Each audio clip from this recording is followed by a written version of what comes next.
Thank you, everybody, for joining us on Culture A today. Our next guest brings a very unique perspective on how the future of HR is being shaped by the integration of AI and technology.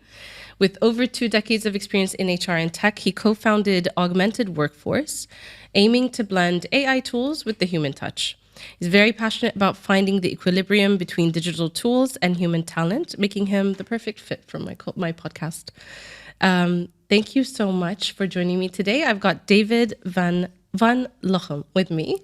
I hope I got it right. You got it right. I got it right. Thank Good. you. Thank you so much for coming on. Thank you for having me, Sarah. I really appreciate it. Of course. Yeah. Just to give our listeners a bit of background on how I met David, I was actually filling David in on this. I was out and about running errands and checked my LinkedIn, and the first post on my feed was from David, who was celebrating, I think, a milestone or an event that he had recently been to for his company, Augmented Workforce. I hadn't heard of it before. I didn't know what it was, and it honestly really, really intrigued me. So I immediately just messaged you. I was like, on a whim, I'm just going to message you and say, hi, David, and here's my podcast. And so I'm going to learn a lot about you today with my listeners, which usually isn't the case, but I'm very interested in speaking with you. So again, thank you. Okay, let's jump into our conversation. Sure. Can you tell us a bit about yourself? I'm interested to know about your background, how you got into HR. I know you've got a long-standing career, so kind of let's dive into that. Sure.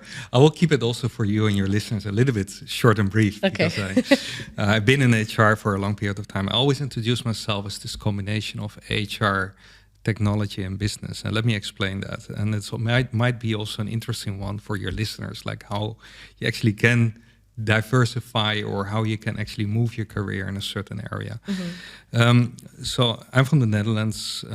I started my career in HR, but was always very interested in other related topics as well. So culture, I worked for Deloitte in the past, like in consultancy, doing sales. So I always was in HR, but often in kind of like areas that were close to HR. About 20 years ago, as you mentioned, I kind of got more into technology. And that was with a company that was in business information called Cognos.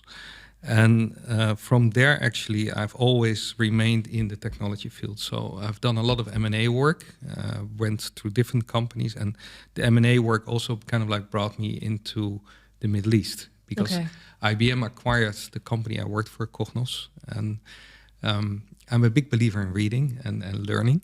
And I just had read this book of Jack Welch called Winning. And one of the sentences he said was like, when you get acquired and you get this new companies taking over, embrace it. So I believe in kind of like embrace the change. And that's what I quickly did. And in the first meeting that IBM had in Paris, I told them, like, I want to get to know you as much as I want to kind of like you as much as I like my current colleagues. And the second thing is they told me initially, like, we need to know everything. And I said, in a process of change, there is no way you can know every single step, but you need to get to know each other so well and get to know each other, what is important for you so that you can trust each other.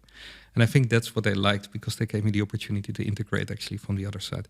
Anyway, that brought me to the Middle East. I stayed with IBM for another 6 years, longer than expected, but I stayed. And then a good friend of mine, CHRO of a large company here, he said, David, if you stay too long with IBM, too long with a large corporation like IBM, nobody believes that you can still roll up your sleeves. So this is my trademark. Get your hands dirty. Get your hands dirty and build something. So that's what I did. And I joined another company where I had to build the HR function. How did I start maybe Augmented Workforce? Yeah, I'm really interested to know because I don't know enough about it. So tell me everything. So Augmented Workforce actually came, and this is kind of like the same way as you say, sometimes coincidence, does it exist, does it not exist? a former colleague of mine of Cognos, and she was based in the UK, visited Dubai, and she reconnected. So we went for dinner, and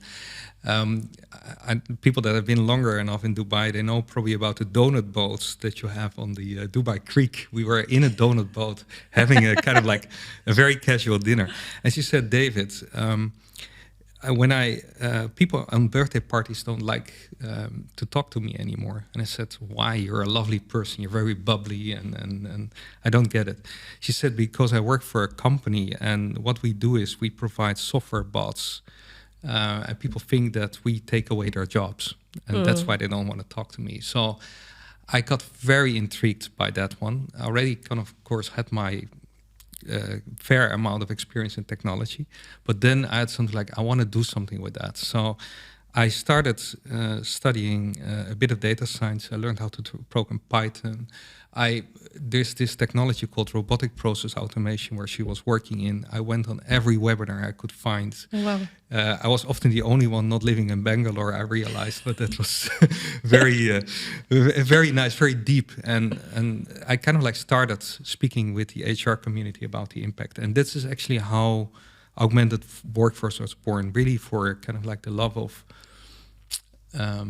technology, and also the belief that technology is actually positively impacting the lives of people, and people in this case is often employees. Right. So it's not here to replace; it's here to support. Yeah, that's the idea behind the words Augmented Workforce. I love that. I love that. And like from the discussion that you guys had on the dinner boat, yeah, the donut boat, until you really started to build something out. What was that timeline? Did it take a really long time? Yes. So starting up a business. So the way I did it was like, okay, I have to be mindful what I said, but I basically started investing in myself and investing in knowledge and building the ideas and building the relationships far before I actually started my business. Okay. So I think what you can do is kind of like there are so many sources to learn from. Books, websites, YouTube, this podcast, many other ways to learn. So that's one thing. Secondly, I really believe in connecting people. So I'm also kind of like together with two co-organizers. We have one of the largest regular HR meetups in the region. It's called Internet. It's under the umbrella of Internations, and we have, on average, between 100 and 120 people. So I really believe in connecting people and building your network way before you start your business. So that's how I kind of like started. And I found my co-founder was already working in the space of robotic process automation, had originally an HR background just like myself. And we decided to join forces and to focus initially on robotic process automation. And that was back in mid-2019. Okay. Oh, wow. Okay. Yeah. Okay. So you've really built something up quite quickly, I think. I mean, usually you see these things drag for... and I think it doesn't help that you probably started just before... Well, it probably does help that it started just before COVID. No, COVID would have boosted? No, unfortunately. Well, it's kind of like some technologies did boost COVID, but also, to be very frank, when you start your own adventure, your own business, it doesn't matter if it's an HR professional or anything else. Initially, it's a lot of investment of yourself, time, money, everything else. So I was combining my work with also working for a company called KPI Soft. Around the time it's called Entomo now, what is predictive analytics applied to performance management. And they were kind of like selling to the same, partly to the same audience as I was trying to sell the services and the solutions of Augmented Workforce. So I could combine it. COVID was actually a bit... So end of 2019, it looked very, very good. But then what happened early 2020, COVID, I remember I was standing with a proposal downstairs in a bank to hand over the proposal. They still wanted to have printed proposals. And I just couldn't enter anymore. Yeah. And nobody knew with COVID, like how long it would take. Our solution was, the other solution that I was representing, KPI Soft, was actually very suitable for a remote workforce. Augmented Workforce could have been, but the implementation time wouldn't have worked, and we didn't know. So basically, I decided to go to stay in technology, but to go for a moment of time into a more corporate role. So I took on a CHRO role for a tech company based in Abu Dhabi. Okay. For that period of time. Okay. Yeah. Okay. Interesting. It's a tough ride. It's not always a straight line. I don't think it should be a straight line, because I think if you've got a straight line, I think maybe you're doing something wrong or you're not paying attention to what's going wrong. You always have to learn and be open in terms of like what the market teaches you. So when my business partner and I started in the RPA side, we, of course, one of the questions we got was from HR, CHROs, HR people, can you automate my HR department? And the technology that we had around that time, robotic process automation, works very well for high volume, repetitive tasks. But we're really talking really high volume. And then if somebody in HR says it's a repetitive task, and you analyze like it's 2 days a month that somebody is spending on this repetitive task in HR, the investment in RPA didn't often pay out. RPA wasn't kind of like intelligent enough to work with smaller amounts of data. So we learned from that. And we did other projects as well, like for a pharma company, we automated their inventory lists. That worked well, but for people with an HR background to work in pharma is kind of like a stretch. So you kind of you come back and kind of like look like, what can I really do? And I think the current generation of generative AI is really providing so many more opportunities. It's intelligent automation, also for HR departments. Yeah. This topic comes up so much in the discussions that I've had, whether we're focusing on it or not, with a lot of my guests, because obviously we're at a very critical phase where everything's shifting towards automation. Well, automation, I mean, everyone looks to automate, I think, to try and make things a little bit more, to optimize. So I think that's something that people have always done for years, but AI is kind of like not knocking on the door, it's like bulldozing through the room, and people are trying to figure out how can we integrate it into our day-to-day? How do we make sure that it supports versus replace? So it sounds to me like when you first started Augmented Workforce, it was really more tailored to like large-scale organizations, because you needed that volume of repetitive tasks, right, to be able to help. Over time, has this been tweaked to kind of cater for a smaller business as well?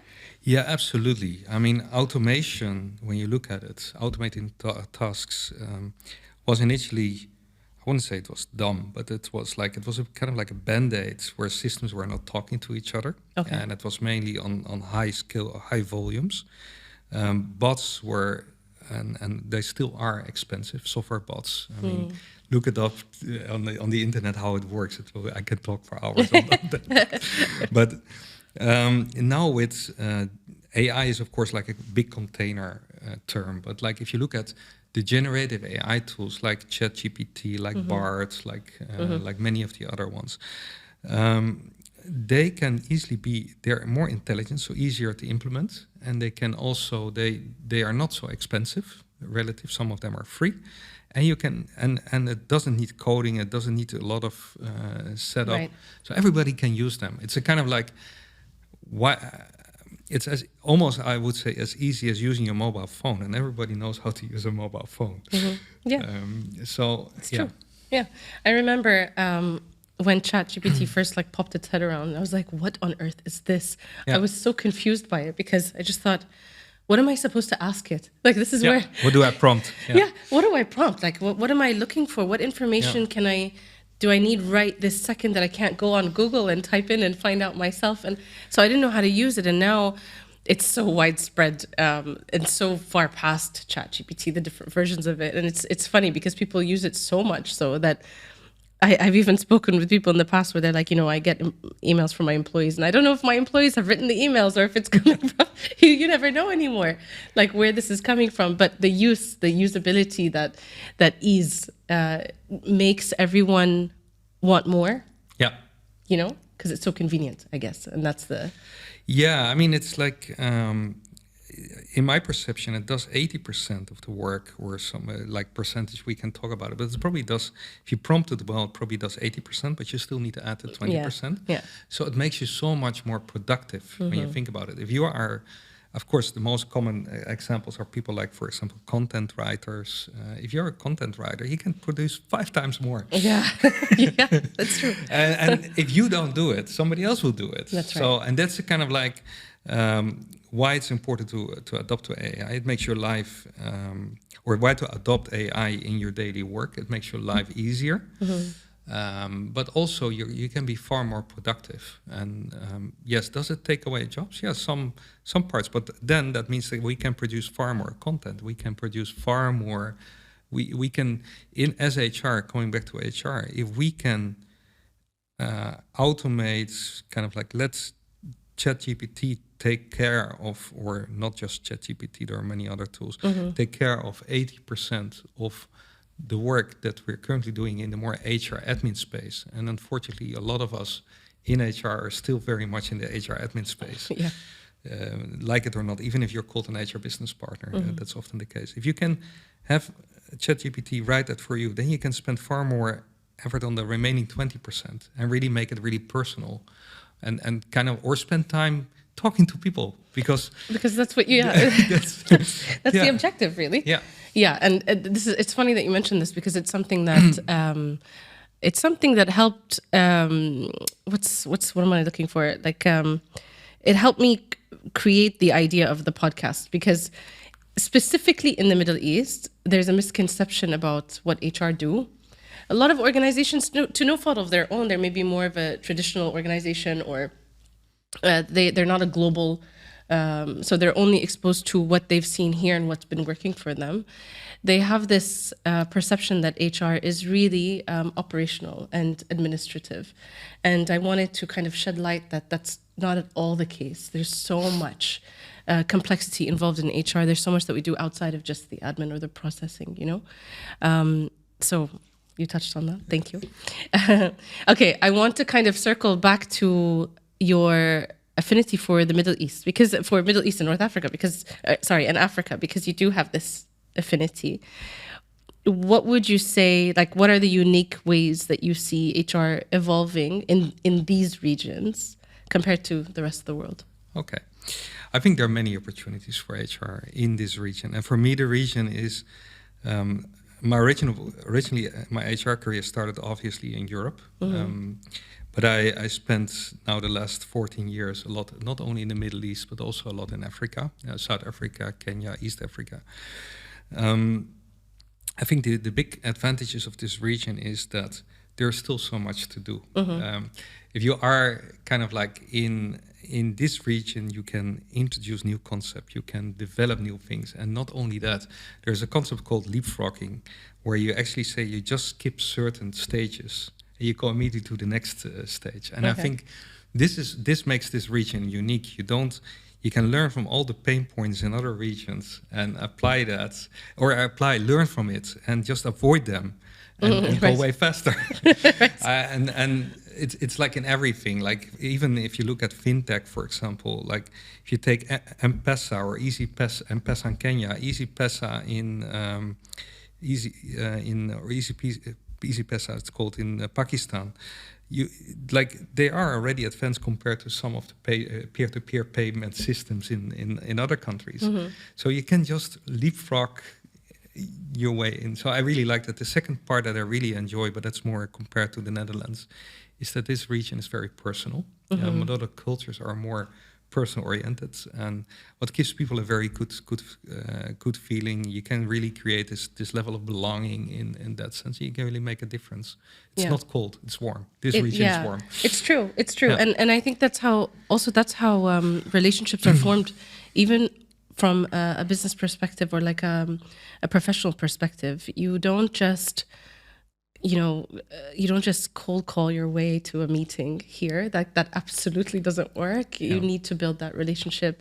You need to have that one-on-one connection. There needs to be like some sort of, I don't want to say trust, but there needs to be a familiarity that's established before anyone wants to sit down and really talk about business. So you're right. And because of that, there's so much opportunity, I think, even in ways like your the networking opportunity that you've created, I'm sure is super beneficial for the individuals that attend it, because those are relationships that they're cultivating that they wouldn't have access to otherwise. So It sounds really, really interesting. I'm interested in this networking. Let me know more about it. One, that one. Okay. Let's talk about actually integrating AI into HR practices. Okay, what would you say are some of the challenges that you faced? But I'm also more interested in let's pick one big challenge, and if you can tell me how you overcame that challenge. Right. When you talk about AI, I kind of like want to make, well, like I said, AI is a very big. Yeah, you want to break it down. I want to break it down. Okay. So there's one element of let's call it automation, where you kind of like make your work or your life easier. So that's the one that we just discussed. There is another one about how you make decisions, and that's called people in the HR field. It's called people analytics, talent analytics, workforce analytics. I strongly believe that HR professionals should look at both in order to upgrade your position in the organization, upgrade the organization actually as such. So one of the challenges, if you look at people analytics, is that we recently launched actually, and that was probably the post that you saw, the first people analytics community in the UAE or in the Middle East probably. A lot of decisions, good decisions, are made with your head, with your heart, and with your gut. Don't forget your gut, don't forget your heart, but your head is should be filled with data and facts. And that's a kind of like an area where I believe that people people who are in the field of taking care of employees, HR, people and culture, whatever you call yourself, you should prepare yourself. And the issue is, like, if you look at the profession right now, it's still very early and still very infantile, I would almost say, compared to other parts of the world. And at the same time, if you look at the CHROs, I cannot generalize, but there are many that don't really use data to, or they use very limited data in terms of, and probably more input-oriented data versus like results, like combined areas, and looking more at results, like how do you actually influence business results with people related, or how do you make decisions in regarding business results with people related data. So you see that is not working yet. And I would say how to overcome that, it's a difficult question because it's a bit catch-22. If you don't get the data as a CHRO, you don't get it from your team. You're not able to present, you're not able to kind of like adapt to it. And at the same time, if you're not adapted to it, you're probably also not get the budgets together to put a proper function into place. Right. So that's the reason why we founded this community, to see how we can at least upgrade the function. And then hopefully we also, the other part of my role is also to speak to leaders in HR and beyond, like the CEOs, etc., to kind of like show them how to take better decisions with people analytics-based data. Right. Yeah.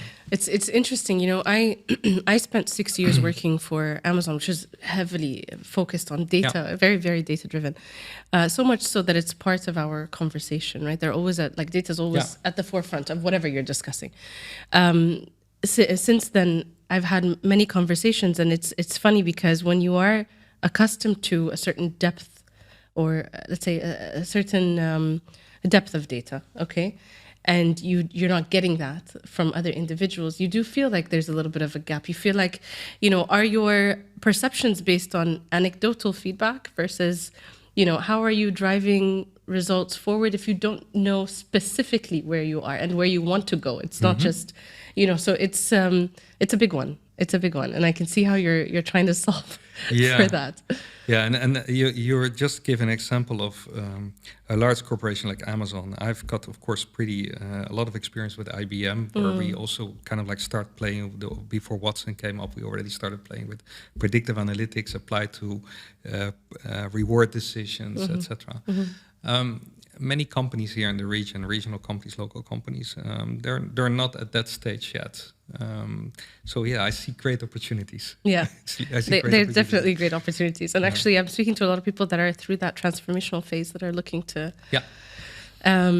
Okay, let's talk about employee experience. Okay, because I know that your solutions try and prioritize employee experience. How would you say augmented workforce plays a role in enhancing this? Right. Whenever we work on designing a solution, we always look first like how does it fit into the employee journey, and how is the employee experience, how is the user experience in that solution. So that's really important. The other thing is that AI makes it also possible to hyper personalize a lot of things. Frankly, if you look at the current tools, that's not so easy, but it's definitely coming up more. It's a kind of like everybody is always using the Netflix example, and that's probably the easiest one to use. Like Netflix, if they put recommendations up for you, it should really be something that you really want to watch. The amount of data that we are collecting, and I think the first step was, of course, to get the data right. So the large players in terms of HRMS and also some smaller players have played a great role in getting the data right. Now the next thing is, what are you going to do with that data? And that's where I see the opportunity to really build it around the employee experience and build it and from a design thinking perspective, really take that persona as an employee. Like, what do I need? I don't need a handbook with 300 pages. I need to get to know what I need to do. I want to get an experience where it really, like, my rewards, my benefits should be probably even more adapted to what I get. So get to know your people and then try to kind of like integrate it into your offering, your employee value proposition. I think that's the element of it. So when you work with organizations for augmented workforce, doesn't it make it harder for you? Because are you trying to tailor what you can offer them so that it makes sense for them and for their employee experience? Are you trying to look at what problems are they specifically trying to solve? Yes, actually, we're not built on one technology. So for me, it's really important to tailor what we propose, the journey that we work on, we tailor it towards what the client wants. And the client is, of course, your direct client, but your end clients are your employees and the total organization. Yeah. Okay. Wow. Interesting. It can't be easy. It sounds really complex, to be honest. It's fun. It's fun? Yeah, okay, fun. Good. At least it's still fun. No, that's great. Okay, I want to focus a little bit more on you as a person. I have two questions from a personal perspective, if you don't mind. You touched on it earlier about how you kind of self-educate, and I think you have described yourself as forever a learner. How would you say continuous learning, because that's obviously something that's super important, but especially within this space, the AI space, the larger umbrella, how has that shaped your approach to HR outside of augmented workforce? Like, how has it changed your mindset? Okay. I think I have to say, I always, way before AI became really a thing, I always had this approach that I studied HR, got my bachelor's degree in HR back in the Netherlands.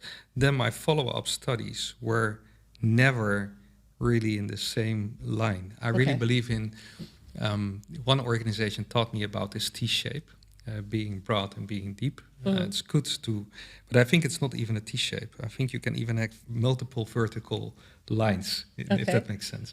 I think you need to be broad. You need to be very interested in a lot of fields, especially when you work in HR.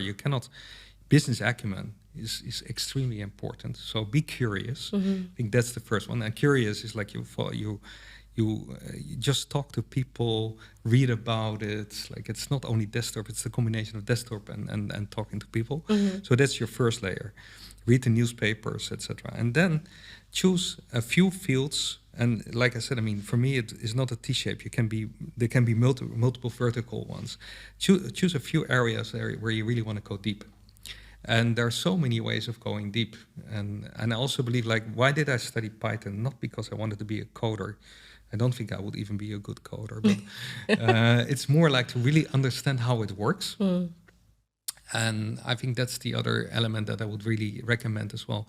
I did, for example, also project management professional because I wanted to kind of like get a better understanding how it works. Not that I'm going to be a full-time project manager, but like this gives you depth.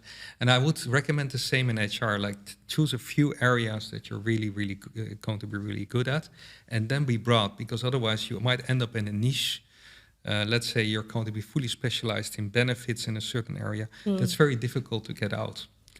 Yeah, Yeah. it is. I have my own experience with that actually, and I spent I spent 16 years in talent acquisition, Right. and then on the 17th year, I was presented with an opportunity to move into a program management role, and it was so different from what I was used to within talent acquisition. Whether you're in a strategic position or not, there's always an element of execution. Yeah. It's a delivery focused function, and as a program manager, I started doing my PMP and I started learning about it, and I was thrown into it at work, and I started to pick up projects. It's very, very different in the way that you operate. That shift, that push out of my comfort zone was so beneficial for me. And it's something that I didn't see in 16 years. In 16 years, I was building my career, and I'm like, you know what? Stick to what you know, excel in it, be great in it, just power through kind of thing. And that's... Go deeper and deeper. Yeah, exactly. Go deeper and deeper and really just kind of lead it, and that was my aspiration. And then I moved out, and it opens your eyes to this whole other world. It pushes you in ways that you need to learn that you weren't aware that you could do. And I understand. I relate with what you're saying. And it's nice to see that it's not something that was just like tickling at you right before Augmented Workforce. It's actually how you always were. So that's really good to see. Yeah. And I would kind of like look in. It's good. Like most people are curious, so use that curiosity of you and go. And the other thing is what I think is good. What is happening right now in terms of one of the trends is transferable skills. Like you said, like certain things that you did in your career in talent acquisition that you can take would or could or have been very beneficial in program management. Right. And I think so far it's often very traditional. What have you studied? What is your previous role? Instead of looking like what actually did you learn in this role, and what are the skills that you had to use. I think the AI is also supporting kind of like more that personalization and more kind of like looking at people in a different way. That's amazing. That's super interesting. My last question is a question that I ask everybody that comes on the show. Okay. What would your advice be to HR professionals who are just starting off their career? And also the seasoned HR professionals, like what would your top piece of advice be for each of them? Okay. I've always had very good advice when I started my career in HR actually very young. Like I was. What would your advice be to HR professionals who are just starting off their career? And also the seasoned HR professionals, like what would your top piece of advice be for each of them? Okay. I've always had very good advice when I started my career in HR actually very young. Like I was. What would your advice be to HR professionals who are just starting off their career? And also the seasoned HR professionals, like what would your top piece of advice be for each of them? Okay. I've always had very good advice when I started my career in HR actually very young. Like I was. What would your advice be to HR professionals who are just starting off their career? And also the seasoned HR professionals, like what would your top piece of advice be for each of them? Okay. I've always had very good advice when I started my career in HR actually very young. Like I was. What would your advice be? Wanna be. Right. Your body gets older. There's nothing you can keep it up a little bit, but like in the end, there's not much you cannot stop that process. But in your head, you still are. So I don't think I think it's more in your head that you cannot change careers. Like yes, it's hard to do a kind of like a completely different job, but you can still steer your career in certain directions. And I feel like even doesn't matter which age you are, unless you're 1 year before retirement, but otherwise you can still make that change. And there are so many opportunities now to learn. There doesn't need to be kind of like a very expensive training institute that will give you that. Yeah. That's a really good piece of advice, honestly, because so many people go through that in their mind. I mean, I questioned it myself. Is it too late? Why would I switch all of a sudden and start from scratch all over again? Like and I think that's that's the apprehension people have, is you have to start from scratch and learn everything all over again, versus being an individual that can easily like consult about, you know, whatever your area of specialization is. But it's that shift, that learning. I think as you get older, you also you understand the value of being adaptable, and you understand the value of feedback, and you absorb things a lot more. You know, I think my approach to my second career was very different to my approach in my first kind of stint. You know, you're new, you're fresh, you don't know anything yet, so you're just kind of like, okay, I'll do that. Okay, I'll do that. You know, so it's a really, really good piece of advice. I like that. Thank you. Okay, David, I'm gonna wrap up. It's been actually a real pleasure for me, and honestly, it went by really fast, I feel like. But I've enjoyed learning about augmented workforce. I don't doubt that you have many, many years ahead of you as a business. I think, you know, the opportunities there, so it's just going to be very exciting to see that growth. Thank you. Yeah, of course, and I appreciate it. I appreciate your time. Thank you for having me, Sarah. And I look forward for maybe a next one about the connections. Yeah, exactly. Yeah, exactly. We will do that. Okay, have it. Thank you so much. For those of you who are listening in, please like, share, and subscribe. If you have any questions for myself or David about anything or augmented workforce, just reach out, let us know, and we'll be happy to have a conversation. So thank you, everybody, for listening in. Thank you once again. Thank you.